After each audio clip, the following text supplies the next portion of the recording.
Gender gap, level 1.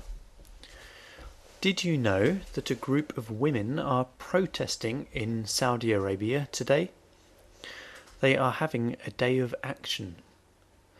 The government said that they should not do it, and said that the police will stop them. Maybe you did know that earlier this week, a group of religious clerics in Saudi Arabia said that the protest is a danger to the country. What bad thing are the women doing today? They are driving cars on the roads. Islamic law does not stop them, and the traffic laws do not stop them. But society and the culture in Saudi Arabia does stop them. Women can't get a driving license, and so they may not drive cars on the roads.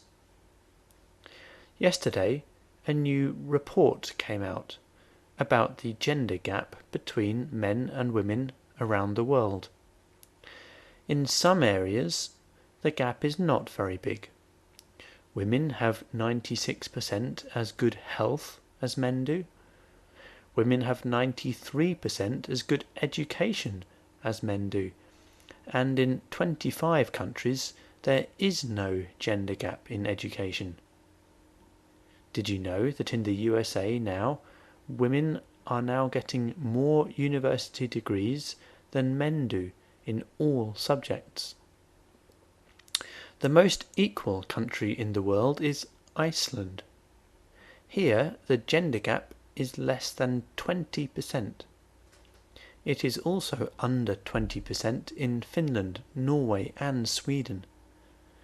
These countries invest a lot of money in health, education, and into the balance between work and home life. Do you know where Austria was? It was in 19th position, behind Cuba, Nicaragua, South Africa and the Philippines. The economic gender gap is bigger than in health or education. Globally, the economic gender gap is 40%. Another survey of global companies found that in India, only 23% of the workforce are women. Did you know that in the USA, over half the workforce are women? And where do you think Austria is?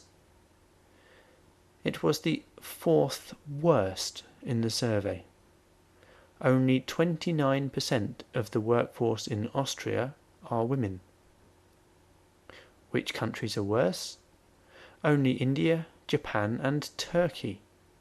But at least in Japan, the Prime Minister is saying that it is very urgent, the greatest urgency, to change this. And do you know what stops women in these countries from having better jobs? It is not the laws in a country. It is the masculine corporate culture and the culture of general society. That sounds a little bit like the problem in Saudi Arabia, doesn't it?